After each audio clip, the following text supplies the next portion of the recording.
चलिए, good morning बच्चों।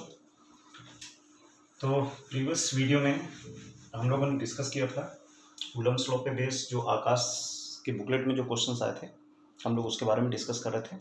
और इसी वीडियो को आगे बढ़ाते हुए अब हम लोग कूलम्ब्स लॉ पे बेस जो हमारे एलन में क्वेश्चंस आए हुए हैं, ठीक है, और रेजोनेंस में जो क्वेश्चंस आए हैं उनके बारे में हम डिस्कस कर रहे हैं। ठीक है, तो पहले हम लोग एलन में आए हुए क्वेश्चंस को डिस्कस करते हैं। क्या है, this are totally based on the Coulomb's law.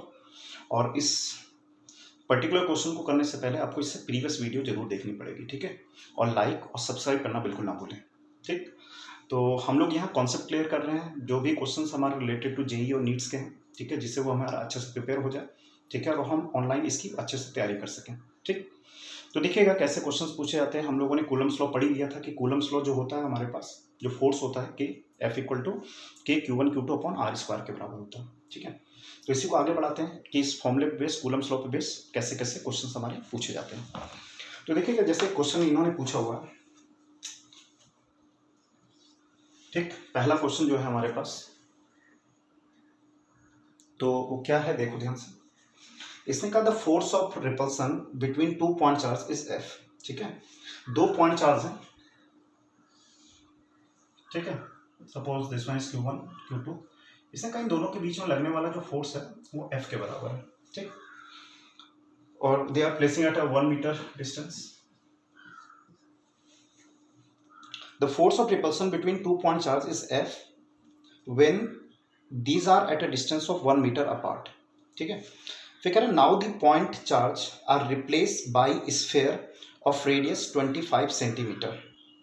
ठीक है, now the point charge are replaced by a sphere of radius 25 centimetre. ठीक है, having the charge same as that of the point charge, charge दोनों का same.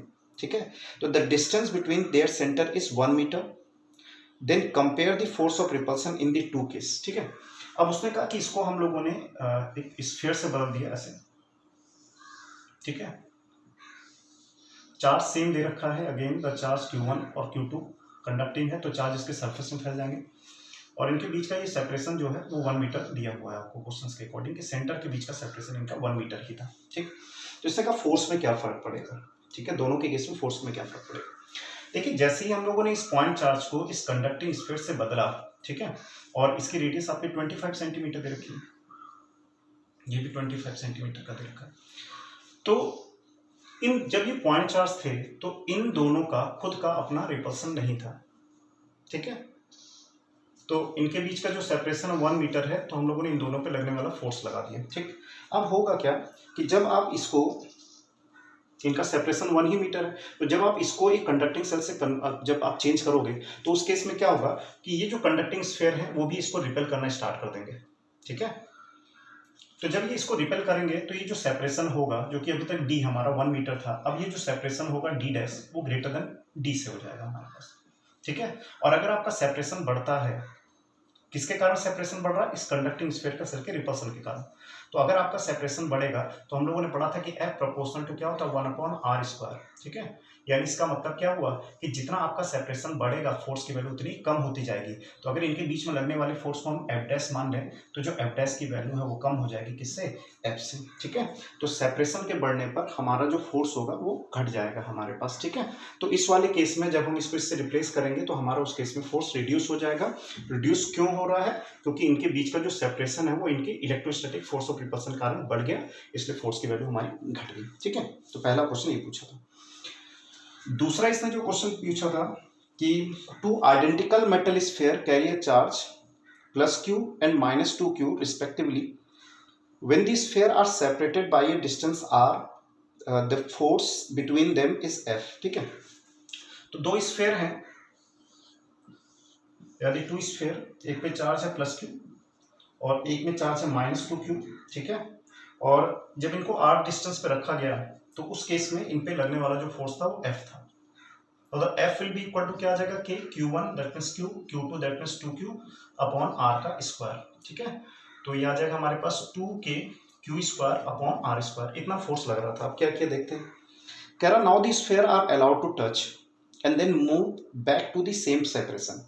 ठीक है, तो then find the repulsion between them. अच्छा, अभी देखो क्या हो रहा है, अभी एक में प्लस चार्ज है और एक में माइनस चार्ज है, तो एक दूसरे को अट्रैक्ट कर रहे थे। जब आपने दोनों को टच कराया तो टच कराएंगे तो conduction will be takes place, और कंडक्शन मैंने बताया था कि in case of the conduction the charge have tendency to flow from higher potential to lower potential till their potential will be same. तो जैसे आप इसको टच कराओगे आप टोटल चार्ज को देखो, ठीक है, टोटल चार्ज जो है हमारे पास Q और -2Q, दैट मीन्स कितना आ गया, -Q आया। तो होगा क्या, आफ्टर द कनेक्शन इस पे चार्ज कितना आ गया, मतलब टोटल चार्ज का आधा, टोटल चार्ज कितना है Q -2Q, that means -Q, ठीक है। तो ये आ जाएगा -Q/2 और -Q/2, ठीक है, ये ध्यान रखिएगा, ठीक। अच्छा, ये इक्वल सेपरेशन जो होता है वो आइडेंटिकल बॉडी में होता है, ठीक है, दोनों बॉडी आइडेंटिकल होंगी तो इक्वल होगा। अनआइडेंटिकल बॉडी के लिए अलग केस बनता है, वो भी मैं कभी एक वीडियो में लेक्चर कर दूंगा, ठीक है, वीडियो में मैं उसको डिस्कस करूंगा कि क्या है उसमें, ठीक है। तो अगेन आर सेपरेशन पे है, तो अब देखो दोनों में लाइक चार्ज आ गए, तो लाइक चार्ज एक दूसरे को क्या करेंगे, रिपेल करेंगे, ठीक है। तो ये रिपल्सिव फोर्स बोला हुआ। Now the F dash will be equal to K Q1 that is -Q/2 Q/2, तो आगे Q²/4 इंटू R², ठीक है। तो ये हम लोग अगर इसको सिंप्लीफाई करके देखें दोनों को कि क्या हमारे पास चेंज कितना आया हमारे पास, तो एक काम करते दोनों को डिवाइड कर देते हैं, तो F/F dash will be equal to, ये आ जाएगा 2KQ² और ये आ जाएगा हमारे पास KQ²/4R², तो ये कैंसिल आउट हो गया, ये आ गया 4 to 8, यानी F डैश जो हुआ वो किसके बराबर आ गया, F/8 के बराबर आ गया, ठीक है। तो जब हम लोगों ने इनको टच करके फिर सेम सेपरेशन पे रखा तो कंडक्शन के कारण, ठीक है, कंडक्शन हुआ और उसके कारण जो हमारा जो नया फोर्स आया, ठीक है, जो नया फोर्स आया वो ओरिजिनल फोर्स से 1/8 टाइम्स हो गया हमारे पास, ठीक है। तो force will be reduce in that position, ठीक। अच्छा,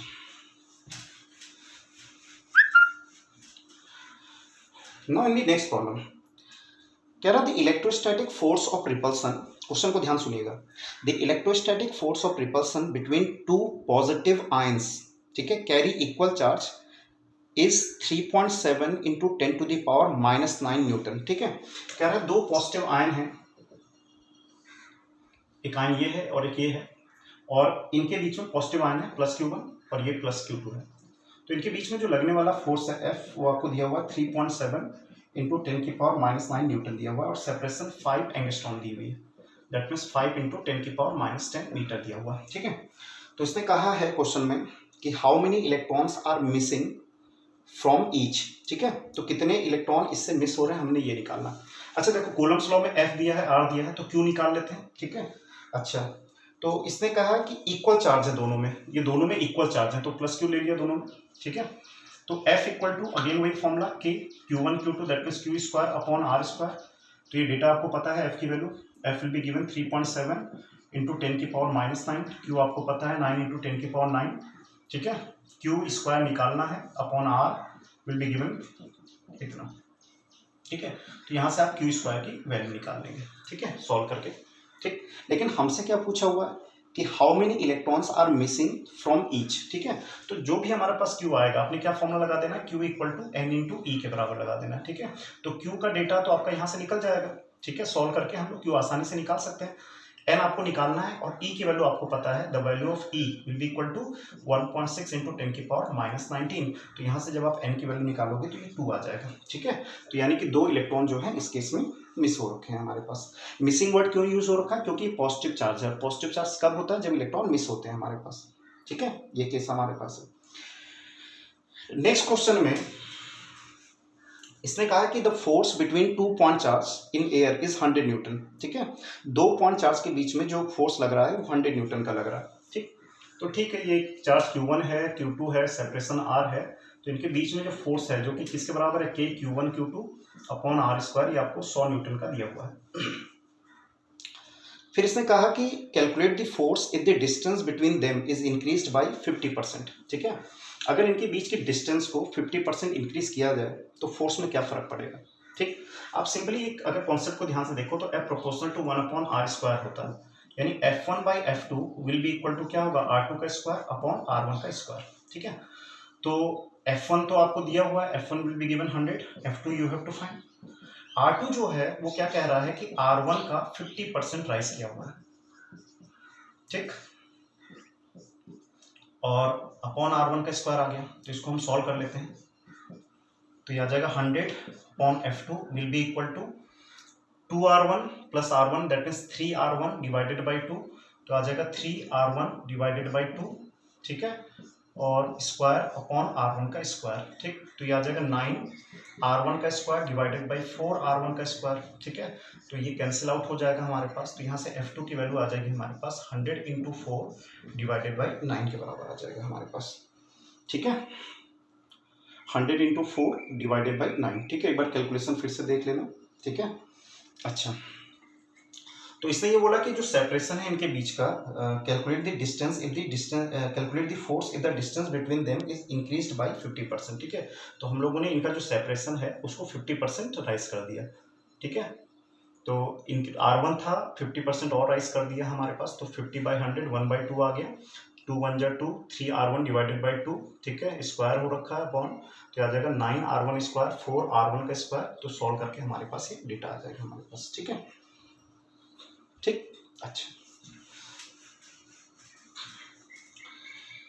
नेक्स्ट में इसने कहा कि 2 insulating small sphere are rubbed against each other and then kept at a distance of 4 meter apart if they attract each other with a force of 3.5 Newton, ठीक, तो then calculate the charge on each sphere.